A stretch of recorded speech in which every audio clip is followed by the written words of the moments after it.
Assalamualaikum warahmatullahi wabarakatuh. Shalom, Om Swastiastu, Namo Buddhaya, Salam Kebajikan, Rahayu. Halo Fox, selamat datang kembali di Ngobrol bareng alumni Vol 3 dengan tema Potensi, Prestasi, atau Koneksi. Nah, hari ini Ngobrol hadir kembali untuk menemani teman-teman yang habis UTS dan sedang ada waktu luang untuk mencari ilmu nih. Jadi di Ngobrol kali ini tema yang akan kita bawa adalah tentang apa itu potensi, apa itu prestasi, dan juga apa sih koneksi itu. Nah, sebelum kita ngobrol lebih jauh dengan narasumber yang memang sudah expert di bidang ini, izinkan aku untuk memperkenalkan diri terlebih dahulu. Halo, aku Sesa, dan kali ini aku ditemani bareng sama narasumber yang keren banget, yaitu Kak Salsabila Silsilia. Halo Kak. Halo Sesa. Oke, halo Kak Salsa. Kalau boleh tahu nama panggilannya apa nih? Salsa sih. Oke, Kak Salsa. Nah, jadi teman-teman, Kak Salsa ini adalah alumni dari Fakultas Vokasi Universitas Airlangga. Tapi biar teman-teman lebih kenal sama Kak Salsa, boleh nih Kak dikenalin dulu nama lengkapnya siapa, panggilannya siapa, terus dari prodi mana, dan sekarang kesibukannya lagi ngapain aja sih? Oke, terima kasih sebelumnya atas kesempatannya ya Sesa dan teman-teman dari Universitas Airlangga. Namaku Salsabila Silsilia, biasanya aku dipanggil Salsa. Kebetulan aku alumni dari D3 Perpajakan di Universitas Airlangga. Dulu joinnya 2019 sih, dan lulusnya sekitar 2022 ya, karena kan D3 waktu itu. Kalau kesibukan saat ini, alhamdulillah aku barusan selesai lulus lanjut sekolah, dan juga sedang kerja jadi konsultan pajak sih. Wow, keren banget. Berarti udah lulus dari 2 tahun yang lalu ya Kak? Ya udah 2 tahun yang lalu. Nah, untuk lanjut sekolahnya ini lanjut S2 kemana nih Kak kalau boleh tahu? Oh, nggak S2 dong, kan dari D3. Kalau dari D3 perlu ada penyetaraan gitu, kayak D4 atau S1 gitu. Aku lanjut di BINUS waktu itu. Wow, keren banget. Nah, tadi Kakak sempat mention kalau Kakak kerja di tax consultant ya. Kalau boleh tahu di perusahaan apa, dan di perusahaan itu Kakak di bidang apa sih? Oke, jadi kalau aku di Artex itu salah satu konsultan pajak yang ada di Surabaya dan Jakarta juga cabangnya. Nah, dia base-nya adalah seorang konsultan pajak ya, jadi emang aku terjun di dunia perpajakan, dan kalau posisi terakhir sih sekarang aku senior di sana. Dan kalau untuk role apa ya, kayak kerjaannya itu ya seputar pasti keberatan, banding, pemeriksaan pajak, kayak gitu-gitulah. Pokoknya dunia perpajakan gitu. Wow, keren banget. Nah Kak, berarti kan Kakak ini udah hitungannya udah cukup lama ya keluar alumni lah dari Universitas Airlangga sendiri. Kalau misalnya aku boleh mengingat masa lampau nih Kak, dulu pada saat Kakak kuliah di UNER sendiri, ada nggak sih Kak kayak pengalaman yang paling seru, yang paling memorable pada saat Kakak berkuliah? Oke, ini jadi ceritanya kita nostalgia bareng nih ya. Benar. Tadi juga waktu masuk ruangannya kayak langsung keinget sih dulu ya, kayak awal-awal kuliah kayak gitu. Kalau misalkan paling berkesan, saya tanya, wah aku nggak bisa pilih sih, karena menurut aku semua pengalaman ketika aku masih kuliah itu berkesan semuanya. Baik aku masih maba, ataupun sampai aku tingkat akhir, itu semuanya banyak sekali momen-momen yang berkesan dan nggak bisa aku lupain. Karena memang balik lagi ketika kita jadi mahasiswa, itu tuh kayak apa ya, kan kita kayak udah di atasnya siswa, tapi kita juga belum masuk ke dianggap sebagai orang dewasa seutuhnya. Jadi memang banyak sekali yang bisa kita coba-coba kayak gitu. Jadi kita coba ikutan pengabdian masyarakat, kita coba ikutan lomba-lomba, kita coba ikut belajar ini, belajar itu. Jadi semuanya menurut aku berkesan. Cuman kalau boleh pilih salah satu, mungkin menurut aku yang paling berkesan adalah proses ketika aku mengikuti seleksi dan menjadi mahasiswa berprestasi di UNER. Gitu. Wow, keren banget. Oke, nah kalau boleh tahu nih Kak, tadi kan Kakak sempat mention tentang mahasiswa berprestasi. Pastikan effort dan upaya yang Kakak lakuin buat bisa jadi mahasiswa berprestasi itu nggak mudah ya. Boleh nih mungkin di-share ke teman-teman Fox yang lagi nonton, gimana sih effort Kakak pada saat itu? Wah, oke. Sebenarnya kalau jadi mahasiswa berprestasi itu bukan tujuan utama saat itu ya. Jadi emang kalau dulu tuh lihat kayaknya wah keren banget ya jadi mahasiswa berprestasi, terus kayak punya ini itu, terus juga bisa deket kan sama dosen-dosen, karena kan di situ juga ada koneksi, relate juga sama tema kita kali ini, apa Benar. potensi, prestasi, dan koneksi. Nah, aku Betul. ngerasa ketiga itu tuh ada di dirinya seorang Mapres gitu. Nah, kalau dari aku bukan gimana caranya kita jadi yang menang di Mapres itu, tapi gimana nikmati prosesnya. Kalau suka dukanya tentu menurut aku banyak banget, mulai dari persiapannya, karena kan nggak mudah ya, nggak bisa yang langsung besok aku mau langsung ikutan lombanya gitu kan, nggak harus dipupuk dari awal. Misal mulai ikutin lomba-lomba, bagusin IPK-nya, terus juga ikut kegiatan sosialisasi kemahasiswaan, ikutan kemasyarakatan, itu juga banyak. Nah, menurut aku proses-proses itulah sih yang justru menjadikan aku lebih dewasa, lebih baik, kayak gitu. Oke, berarti yang paling seru tuh prosesnya gitu ya Kak, proses menuju ke keberhasilan itu tadi gitu. Oke, nah berarti Kakak ini tipe mahasiswa yang kura-kura ya? kuliah rapat gitu ya Kak? Sebenarnya bisa dibilang iya, bisa dibilang enggak. Jadi awal-awal itu aku tipikal mahasiswa yang kupu-kupu. Jadi kuliah pulang. Soalnya waktu itu aku cuman kayak merasa aku udah kuliah loh, aku anak rantau. Jadi aku bukan Surabaya asli. Jadi aku tuh dari daerah, terus aku masuk ke kota besar, aku belajar kan, otomatis kan tujuanku, oh aku nggak mau dong kalau IPK aku jelek, ngecewain keluarga dan lain-lain. Akhirnya ya udah, aku cuman kuliah pulang, nggak mau ikutan acara ini itu gitu. Cuman setelah setelah 1 semester kayaknya ya, 1 semester berlalu, aku sadar kalau ternyata kuliah pulang aja nggak cukup, IPK aja nggak cukup. Aku harus punya prestasi lain, aku harus punya koneksi, aku harus punya teman-teman, aku harus punya relasi biar aku juga intinya bisa mengembangkan potensi terbaik dari diriku. Makanya dari sana aku lepas dari dunia kupu-kupu dan mulai masuk jadi apa ya, kura-kura. Oke. Nah, tapi ngomongin soal kupu-kupu nih Kak, gimana sih tanggapan Kakak tentang mahasiswa yang sampai sekarang tuh masih menerapkan kuliah pulang gitu? Menurut Kakak gimana? Oke, menurut aku sih sebenarnya pasti mereka punya reason tersendiri. Kita nggak boleh judge kayak kalau kamu kupu-kupu berarti kamu jelek, kamu buruk, kamu menutup diri, kamu kuper. Menurut aku kita nggak boleh yang langsung ngejudge orang kayak gitu, karena setiap orang pasti punya alasan tersendiri mengapa dia ngelakuin itu. Cuman kalau misalkan aku boleh kasih saran, coba deh pertimbangin lagi, apakah memang IPK doang yang kamu cari gitu. Ketika kamu ada di kampus, ketika kamu ada di kuliah gitu ya, apalagi kamu mahasiswa Universitas Airlangga, kamu punya banyak banget hal yang bisa digali dan itu jadi potensi dirimu gitu. Soalnya kan kalau setauku ya, pasti sekarang jauh lebih baik lagi. Banyak banget kan ormawa-ormawa, terus juga kegiatan-kegiatan yang ada di Unair, banyak banget udah difasilitasi. Nah, manfaatkan itu sebaik-baiknya biar kalian bisa menemukan potensinya. Kalian itu cocoknya apa, dan kalau udah tahu kalian cocok di mana, kalian bisa berprestasi di sana. Gitu sih. Jadi mulai dilihat ya kira-kira apa sih sebenarnya alasan kamu buat jadi apa tadi? Kuliah pulang doang itu sebenarnya yang dicari apa kayak gitu, dan apakah itu yang kamu butuhkan, apakah itu yang terbaik kayak gitu. Oke, keren banget nih. Nah, buat temen-temen yang sampai sekarang masih merasa, aduh aku kok kuliah pulang doang ya, nah, bisa diikuti nih tips and trick dari Kak Salsa, gimana caranya supaya kita tuh bisa lebih produktif gitu ya Kak. Apalagi di UNER nih banyak banget loh peluang untuk teman-teman berkembang, berproses gitu. Nah Kak, tadi kan dari ceritanya Kak Salsa sendiri banyak banget ya, maksudnya kegiatan yang diikutin, terus hasil-hasil yang dicapai gitu. Nah kira-kira kegiatan-kegiatan itu apakah mempengaruhi kegiatan akademik Kak Salsa sebagai mahasiswa atau tidak? Oke, kalau dari sisi akademik, menurut aku kan kalau misalkan kita kuliah pasti dibagi tuh akademik sama non akademik. Kebetulan kalau aku dulu non akademiknya itu aku ngambil ini terkait dengan dunia duta.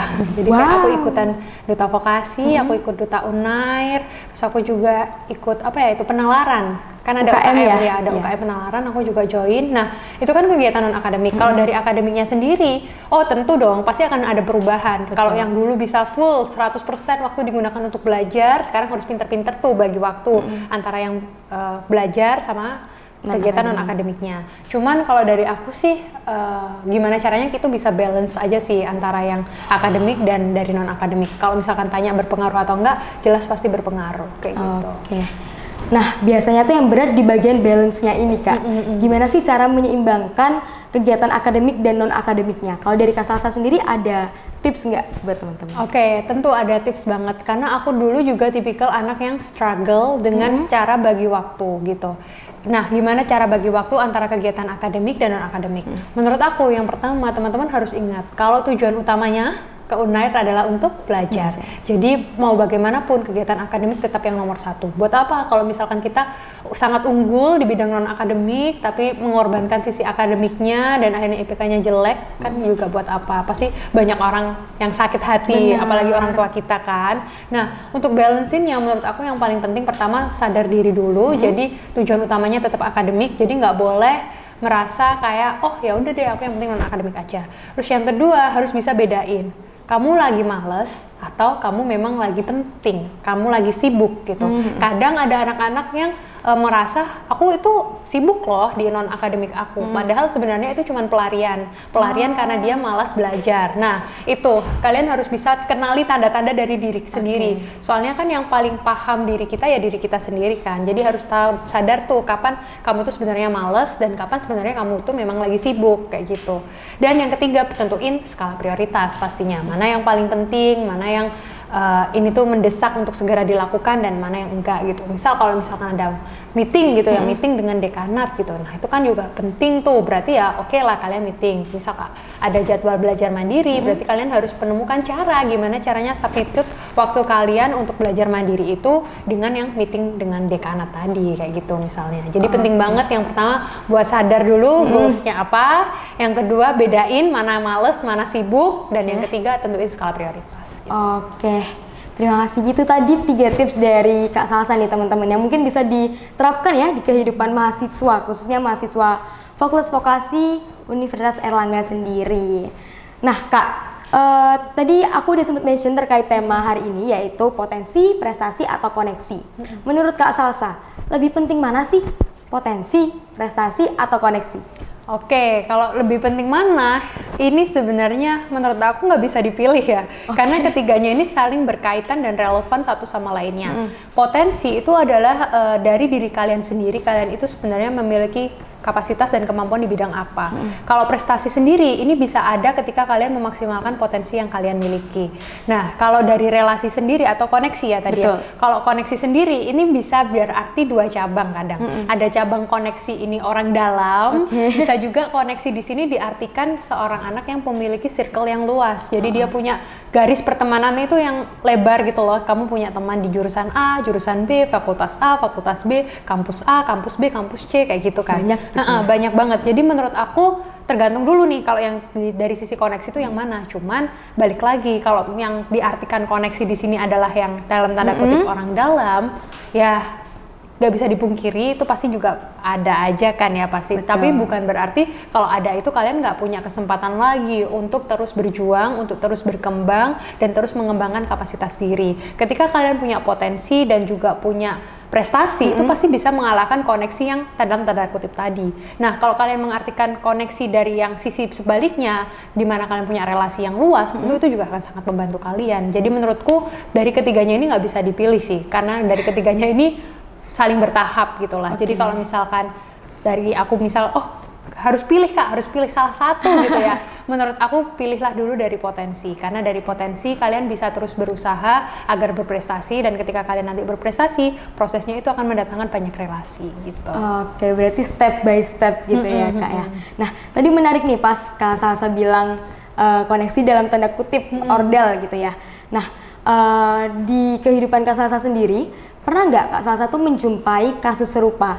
Mungkin ada teman atau kerabatnya Kak Salsa yang masuk ke dalam instansi ataupun organisasi melalui jalur koneksi yang ordal itu tadi. Oke, tentu ada ya. Maksudnya aku nggak mau kayak yang fake aja lah, kayak ngomong yang baik-baik doang. Aku nggak mau. Aku maunya ya jujur-jujur aja, karena kan dari based on pengalaman aku. Tentu ada yang misal mau pakai koneksi yang dalam tanda kutip tadi. Cuman menurut aku jangan fokusin diri ke mereka gitu. Kamu harus lihat dulu apa sih sebenarnya yang mereka miliki gitu. Oh, karena misal bisnis gitu ya. Misal ada keluarga company punya bisnis, papahnya, mamanya punya bisnis, tentu dong mau nggak mau akan diwariskan ke siapa? Ke anaknya. Betul. Kan nggak mungkin diwarisin ke orang lain. Pasti ya. kok diwarisinnya ke anaknya.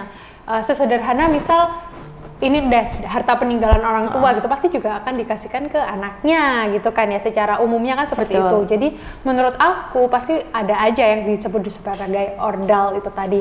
Cuman kalau dari sisi aku jangan fokus ke mereka, tapi fokuslah ke pengembangan dirimu gitu. Ketika kamu punya potensi yang luar biasa, ketika kamu punya prestasi, kamu bisa mengalahkan mereka yang dari sisi ordal itu tadi kayak gitu. Kalau misalkan sama aja, setara aja, ya mungkin bisa jadi akan kalah karena itu tadi ada hubungan itu tadi. Kalau bisnis kan misal diwariskan ya pasti ke anaknya kayak gitu. Jadi menurut aku nggak bisa dibungkiri sih hal-hal seperti itu. Terus kalaupun kita ngomongin soal ordal juga ya, ordal tuh pasti akan ada dari dua sisi juga. Dari sisi subjeknya sendiri, apakah memang dia yang pertama memiliki kapasitas atau enggak. Kalau dia juga punya kapasitas ya berarti dia memanfaatkan potensi dan prestasinya. Gitu.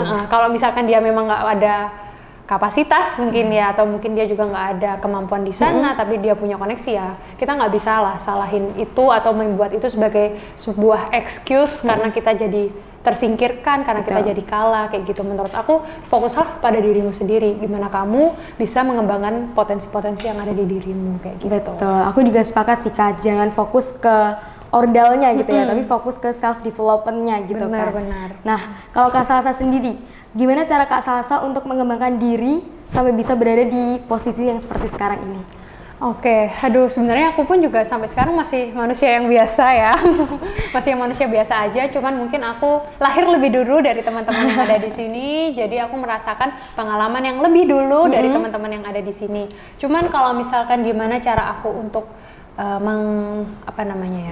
memaksimalkan potensi diriku, yang pertama aku coba dari beberapa kegiatan-kegiatan yang bisa kira-kira aku suka dan aku minat gitu. Jadi misal aku suka dulu terkait dengan public speaking. Aku coba tuh dunia duta. Terus aku juga suka terkait dengan dunia ilmiah gitu, misal research gitu aku suka, makanya aku masuk ke penalaran. Kalau dari aku yang penting sih pertama keluar dari zona nyaman ya. Kalau misalkan kalian nggak berani keluar dari zona nyaman, tetap di kurung itu aja ya, kalian nggak bakalan bisa nemuin potensi yang lain. Gimana kalian bisa tahu kalau ternyata kalian berbakat di bidang lainnya, misal kalian jago baking atau mungkin crafting something, membuat sesuatu kayak gitu, kalau kalian nggak mencobanya. Jadi beranikan diri untuk keluar dari zona nyaman kalian gitu. Oke, keren banget. Berarti sekarang ini Kak Salsa udah nemuin ya passionnya apa dan potensinya di mana gitu, udah berarti? Sebenarnya kalau misalkan ditanya gitu sih, aku belum bisa memastikan apakah ini pilihan dan passion dan aku emang cocok di sini atau enggak. Cuman sejauh yang aku tahu, aku enjoy, aku nyaman di sini dan aku merasa aku bisa berkontribusi gitu. Makanya aku juga terus memberikan usaha terbaikku di bidang yang aku tekuni saat ini. Gitu. Wow, keren banget. Nah Kak, ngomongin soal passion dan potensi Kak Salsa tadi. Kak Salsa ini kan alumni dari Prodi Perpajakan ya. Nah, apakah perpajakan itu memang sesuatu yang dipilih sama Kak Salsa atau bagaimana? Oke, jadi kalau boleh cerita itu sebenarnya dulu aku dari SMK gitu, bukan dari anak SMA. Kalau misalkan SMK, teman-teman pasti tahu SMK itu udah pasti menjurus. Nah, waktu itu aku udah ngambil jurusan accounting. Nah, ketika aku belajar accounting, di sana tuh ada kasus-kasus pajak. Nah, waktu aku belajar pajaknya, aku tuh ngerasa kayak, wah pajak ini ternyata dinamis ya. Dia tuh tiap bulan, tiap tahun bisa berubah. Ganti menteri, bisa ganti peraturan.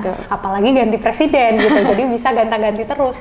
Selain itu yang pertama. Terus yang kedua, aku jadi tahu kalau ternyata penerimaan negara kita terbesar itu dari pajak. Jadi semua pendanaan untuk fasilitas publik, lalu juga pendidikan, itu kan semuanya dari pajak. Berarti pajak ini luar biasa sekali loh perannya bagi negara ini.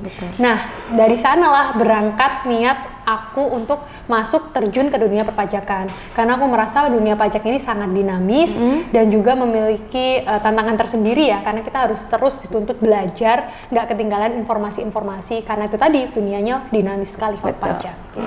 Berarti Kak Salsa ini suka banget tantangan gitu ya? Aku ya bisa dibilang aku suka tantangan, suka mencoba hal baru. Oke. Nah Kak, sebelum Kakak masuk SMK berarti kan memang udah ada niat untuk masuk perpajakan atau gimana? Aku emang ada dari perpajakan sih, dari awal aku udah minat itu, karena aku tahu tadi kalau itu dinamis, berubah-ubah, terus kayak menarik gitu untuk dipelajari. dan di samping itu juga itu penerimaan terbesar negara kita. Betul. Karena jujur teman-teman yang masuk ke perpajakan ini adalah manusia-manusia terpilih menurut aku ya. Karena perpajakan itu sangat sulit kalau menurut aku, banyak banget regulasi-regulasi yang baru tiap bulan, tiap tahun, sama seperti yang Kak Salsa bilang tadi, kalau ganti menteri ya ganti peraturan, apalagi ganti presiden gitu kan. Nah, terus gimana sih cara Kak Salsa untuk tetap update gitu dalam adanya perubahan-perubahan regulasi perpajakan di Indonesia?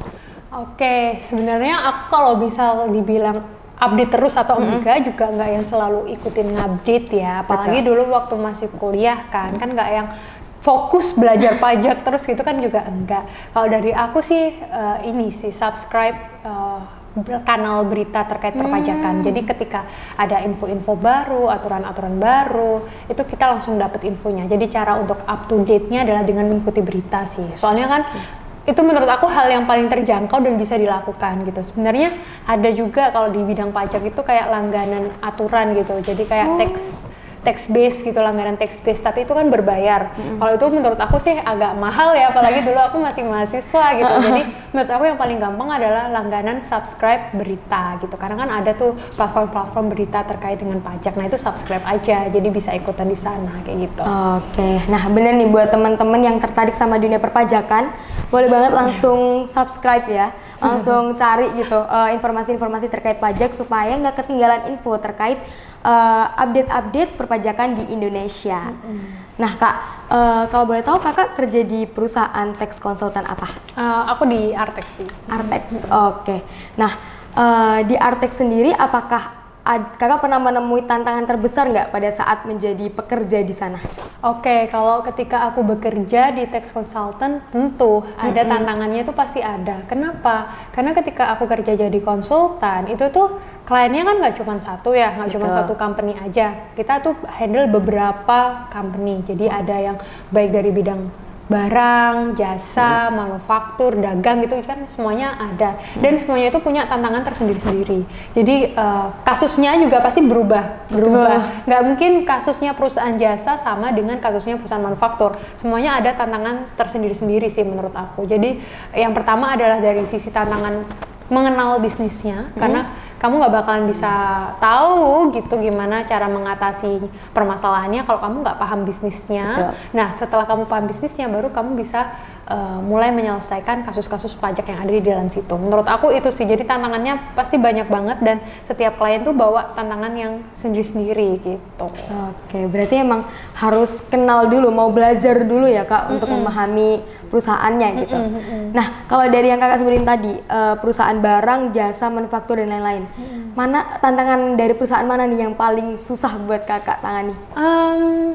Kalau dari aku sih sebenarnya nggak bisa yang langsung pilih ya, Sesa, karena semuanya punya tingkatan tersendiri-sendiri itu tadi gitu. Jadi misal ada yang mau restructuring gitu, mau gimana sih bisnisku ini mau aku ubah gitu, misal mau dari yang sebelumnya tertutup, sahamnya mau aku open untuk masyarakat. Nah itu pasti di sana ada tantangan-tantangannya. Misal dari bidang jasa gitu ya, ada customer aku nih, ada supplier aku gitu, ada suatu kasus bisnis tertentu yang mungkin aku nggak bisa ceritakan di sini karena itu juga terkait dengan kerahasiaan dagang, kerahasiaan bisnis mereka kayak gitu. Jadi memang setiap lininya itu punya trikinya sendiri-sendiri dan tantangannya sendiri. Dan justru kalau misalkan kamu juga tanya apa sih yang tantangan terbesar gitu ya, yang selain kita harus memahami bisnisnya, yang kedua kita juga harus pintar menjaga kerahasiaan dagangnya. Karena ketika kita masuk tax, kamu pasti bakalan tahu bisnisnya itu kayak gimana, masalah-masalah di dalamnya ada apa, dan kamu dituntut untuk cari tahu solusinya gimana gitu. Karena setiap keputusan bisnis itu pasti ada aspek pajaknya. Ketika kamu mau naikin harga gitu misalnya, atau mungkin kamu mau ngadain promosi aja lah, simple, beli satu dapat dua, beli dua gratis satu, itu aspek teksnya sudah berbeda gitu.